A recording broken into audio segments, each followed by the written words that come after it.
Hey folks, good to see you again. Um, Getting ready to kind of take a run at the last 5 weeks of school, 5, 6 weeks of school. So you're going to really have to buckle down and pay attention. It's going to move fast, and we still got quite a bit to get covered here in the last part of the semester. So um, this week we're talking about plot and summary and kind of getting into the nitty gritty of developing the story. But I also wanted to cover um, the kind of structure for the summaries and the scenes and the plots, because I really didn't go over that with you. So um, let's start with what the story is made up of, which is basically three basic elements. We have the conflict and crisis and resolution. So all stories have to have conflict. It doesn't matter what the story's about, even if it's about running out of peanut butter and you have to run to the store, because if you don't get the peanut butter, well, then the kids are going to get home and they're not going to have it for their snack that afternoon. And then on the way to the store, you get a flat tire, and then the flat tire causes you to have to get together with a neighbor that you'd never met before and fix a tire, and so on and so forth, and on it goes. So what I'm really saying is that story is mostly action. If you think about movies, there's not a lot of summary development in a story in a movie, meaning you get right into the action. People are moving, people are talking, people are going places. So that's really how you want to develop the story. So remember, drama, which is what you're creating in the story. Drama, you can think about the 3Ds of drama, which are desire and danger.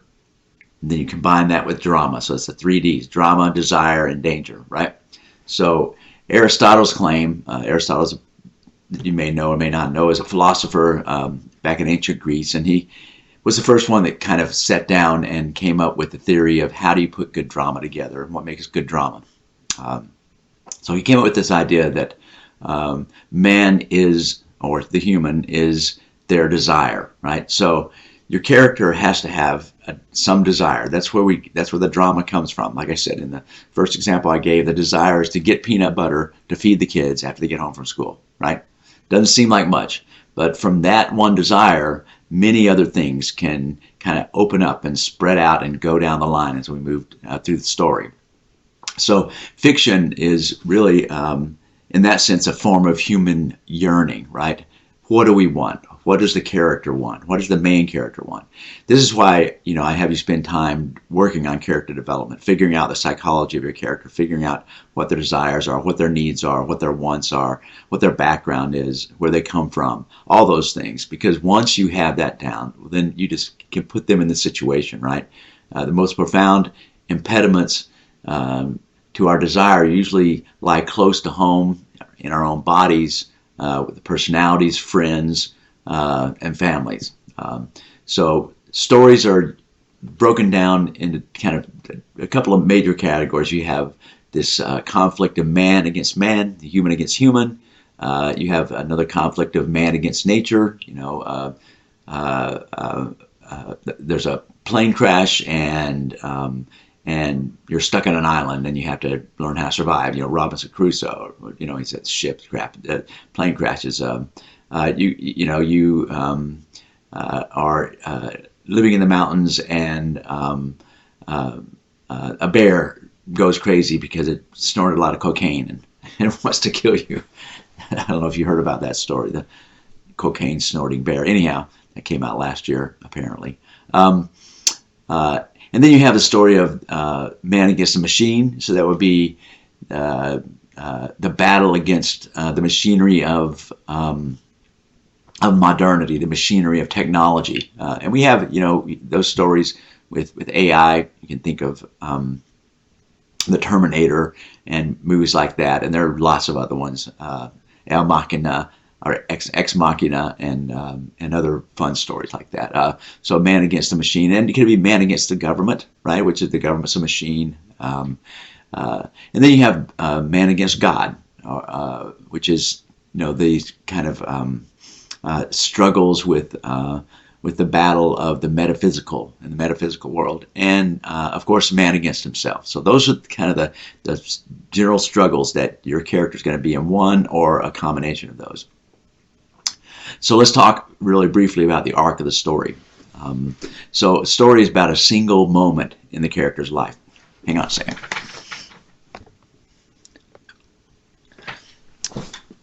I had to just reach over there for a second.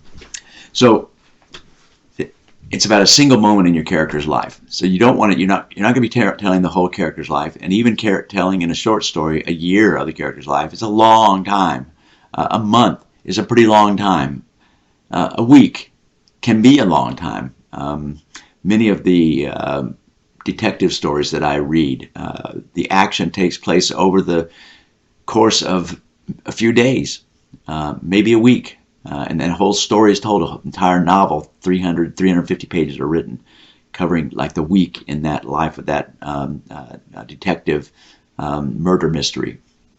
So that single moment in the character's life culminates in a defining moment and a defining choice for the character that will change the character, and they will not be the same from there out.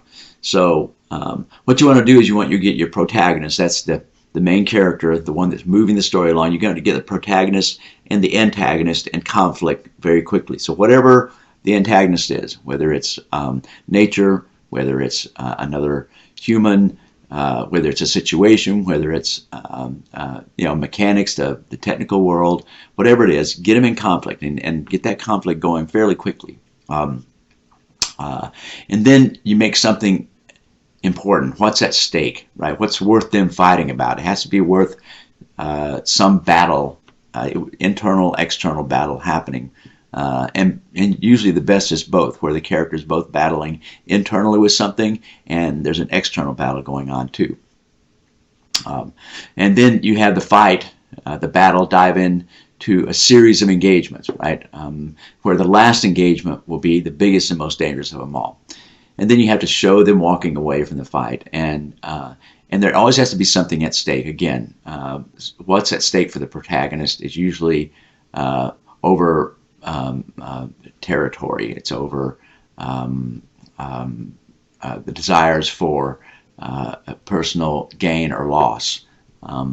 So as you move through your story, I want you to think about, in this first short story, you really want to think about moving through it in a series of scenes, right? Stories are made up of scenes. And then there's short, maybe summary paragraphs between the scenes. So scenes are where the action takes place, right? So you want to have a setting where the action takes place. So oftentimes writers place short the setting. In other words, they don't really describe the setting in such a way as the reader really knows what's going on and where it's taking place. That's one reason why practicing poetry is good, because you really have to work on imagery when you work on poetry a lot. And so this helps you when you go to set the scene. So if you were to, your character is, the opening scene is set in the kitchen, character's kitchen. You'll want to describe the elements of that kitchen that are particular. So you don't want to necessarily, maybe you can have descriptions of normal things you find in the kitchen, but also things in that kitchen that might set off this particular person and their character, show us somehow a little bit more about the character in that scene. So for instance, they might love coffee, and they might love coffee to the extent that they have a really nice coffee maker, or even an espresso machine that they have in their particular kitchen. So when they sit down, they go in and they make their coffee out of an espresso machine, right? So that'd like be something that would kind of give us some knowledge of the kind of personality the character would have, the kind of person that would want to have an espresso. You might want to have other little things around the kitchen that would, again, make us know a bit more about the character. Maybe there's a picture of a particular scene from their life that they love. And so that's going to kind of set a tone or a mood for the story. The setting is going to help set the mood. If you notice in a lot of stories and movies, when the conflict comes up, if it's a dark conflict, what you'll see in the background is that it will start to rain, or clouds will come into the scene. Right, the character go out to find another character, and it gets cloudy outside. Right, that's purposely setting the scene that will match the mood, this dark and cloudy mood, or this stormy mood. Right, so you want to think about that, and then once you have that setting, then you have the character take some action in the scene. So an action is basically, two ways. One is they are moving and from one place to another, or they're moving their bodies when they're talking. When I'm talking to you now, my gestures, the way I turn my head, there's always something to kind of describe as far as what the character is doing. Even as you bring in the dialogue, that's the second part of it. So there's dialogue and there's action. That's what makes up the scene, is the dialogue and the action. So you want to have lots of good dialogue. And when the dialogue comes in, well, then there's also more opportunity for description, because you may want to describe a certain movement of the character's head. You might want to describe how the character scratches their head as they say something, or they turn and they look sideways, or they raise an eyebrow. So all these things help to kind of move that storyline along. And so once you've made the setting, and you kind of had the exposition of the setting in this action, you may want to have a short summary to move you to the next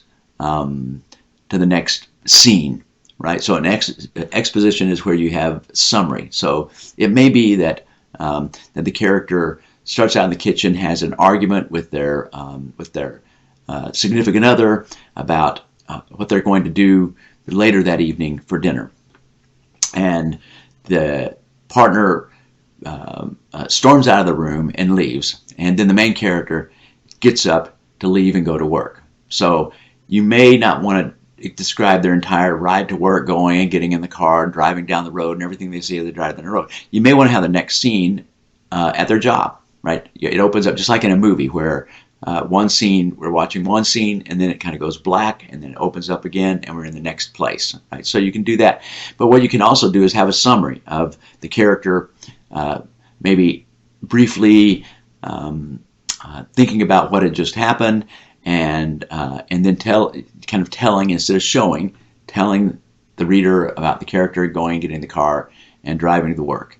And then they get to work, park the car, and they go inside the office. And again, you describe where they are in their office. What kind of office is it? What are the colors of the room? How big are the rooms? So that, again, you want the characteristics that would let us know we're in a typical office, I guess, if it was a typical office. But you also want to point out some significant, specific details that would relate us to the character. What are the kind of things they have on their desk at their office? How do they talk to their coworkers? What are the things that make this particular job kind of distinctive from all other jobs? And you don't need to spend a ton of time on that, but just something to kind of help us to feel we're in a place and it's real, and now some more action can take place. So just to kind of summarize again, you want your story to have drama in it, and conflict, and you want to make sure that as your character is going from leading through the story, the narrative from the beginning, when we get the opening and we understand what the conflict is, and you want to get your conflict in the open to the reader fairly quickly, fairly up front. You don't have to do it necessarily in the first sentence, but by at least the very most by like maybe the second paragraph, we need to know that there's some tension going on. There's some problem that needs to be addressed by the main character, and we don't have to know all the details of it, but we have to start feeling that tension, because that's what's going to lead the reader into the next paragraph and the next paragraph and the next paragraph. You have to be sure that as you develop the story and run it down, that each sentence then in each paragraph kind of leads the character where they have questions. Well, what's going to happen next? Oh, I wonder what they're going to do now. Oh, let me see what's right? You have to kind of have this series of small cliffhangers as you go along that kind of keeps that reader moving along and wanting to read the next paragraph and keep us moving through the story. So, so I think next week you have a little exercise today, and then next week you're going to be, I believe, starting on your fiction story, getting ready to turn it in. I hope you had a great spring break and you're ready to work through the rest of the semester. And thanks for all the work you're doing. You're doing great work. I'm really enjoying reading your exercise through your exercises. I'm impressed by so many of you. I feel privileged to have such good writers in my class, and I really appreciate it. So have a great afternoon, and we will talk to you again soon, I hope. Take care. Bye-bye.